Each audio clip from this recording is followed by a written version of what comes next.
Minnesota woman sentenced to life for killing her son days after regaining full custody. A Minnesota woman convicted of fatally shooting her 6-year-old son just days after regaining custody was sentenced Thursday to life in prison. Julissa Thaler, 29, was convicted last week of first-degree murder in the October 2022 death of Eli Hart, who prosecutors said was shot 9 times by his mother as he sat in his booster seat. Officers found the boy's body in the car's trunk after a traffic stop. Eli's father, Tory Hart, has sued Dakota County Social Services, alleging that employees returned his son to Thaler despite concerns about her alleged drug use and deteriorating mental health. In closing arguments during the trial, Thaler's defense attorney Brian Leary acknowledged she participated in the boy's death, but said she was not the one who shot him. At Thursday's sentencing, a framed glass photo of Eli was placed in front of the judge as loved ones spoke about the 6-year-old. Eli's former foster mother, Nikita Kronberg, said the boy meant the world to so many people. He was so kind and amazing, always had a smile on his face. He made friends so easily and wanted to explore all the time. Eli's stepmother, Josephine Josephson,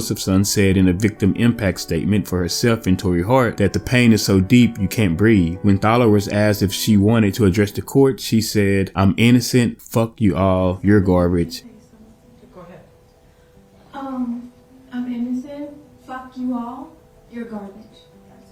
Here is another dark energy that has taken over. Somebody that's probably that were on their journey. Shit got hard. They got several signs from the universe to change. Probably didn't change. This demon, this dark energy ended up taking over their vessel, right? So then you get this energy that's stuck inside of you. You got all this shit going in your mind. It's like telling you things, probably out here like blaming everybody for all your problems. And you go and grab a shotgun and you shoot your son 9 times. Maybe you weren't here in the moment. Maybe you weren't in your spirit. Your soul wasn't here. Maybe you don't realize what you did, but you did it. You let an outside force and outside energy overtake your vessel, and still you did it. Choices matter here. Your energy can go 2 ways: light, dark, good, bad. We all get tested. We all get chances. We all get choices. Here we have a story of a mother who let a dark energy overtake her pure energy, and she robbed her own child of being able to find out who he is and become the best version of himself. That, my friends, is dark energy.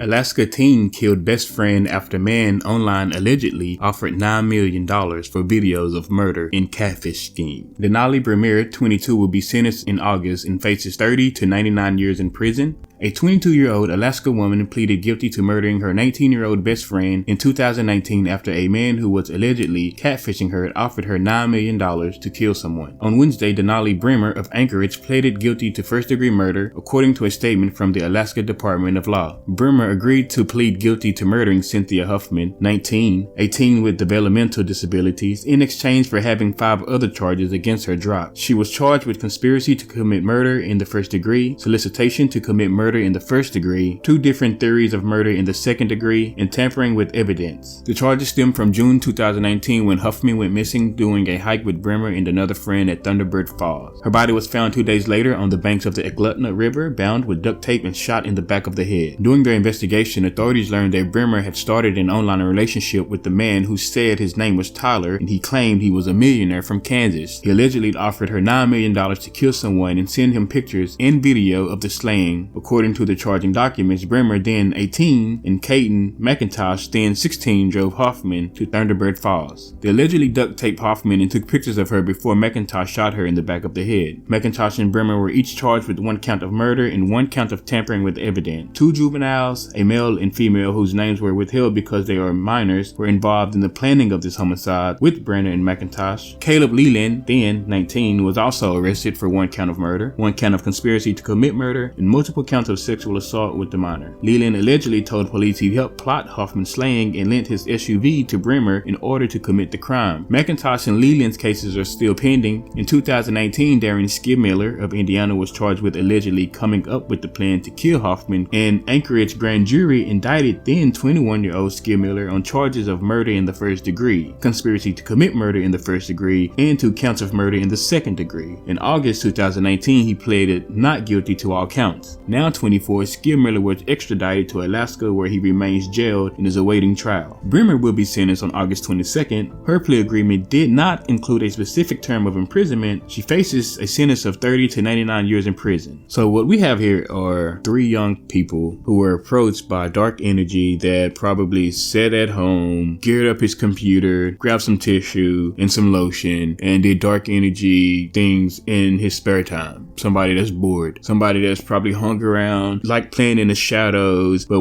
go to the grocery store and act like a normal person, goes to work, act like a normal person, but then when he gets home, he gets in the shadows, and then his shadow side come out and he let, that dark energy take over who he is. So then he gets these little kids that he's talking to, because they're gullible, naive, and young. Those energies can be taken advantage of. Those are lights that hadn't experienced a lot. So you get this older dark energy communicating with this young light pure energy, and it's able to turn it. Now this pure energy is delighted by this $9 million goal because maybe they live in poverty, maybe they don't have a lot of money. So now you got this dark energy lying to you. They're online, so maybe this dark energy sends you a picture of their fake house, their fake car, their fake bank account. So now you got this light pure energy looking at all of this, and they believe it. They see it and they believe it. They want it. So they like, well, this is a chance. So now you got this light energy switching and turning dark. And then they make choices like they made. But when you make those choices, you have to live with them, not only here in the 3D world, but also in the world you can see. Which way will you go? Will you go left? Will you go right? Will you go dark? Will you go light? These 3 teenagers decided to go dark. At the end of the day, we all have a choice. Which way will you go? The choice is yours.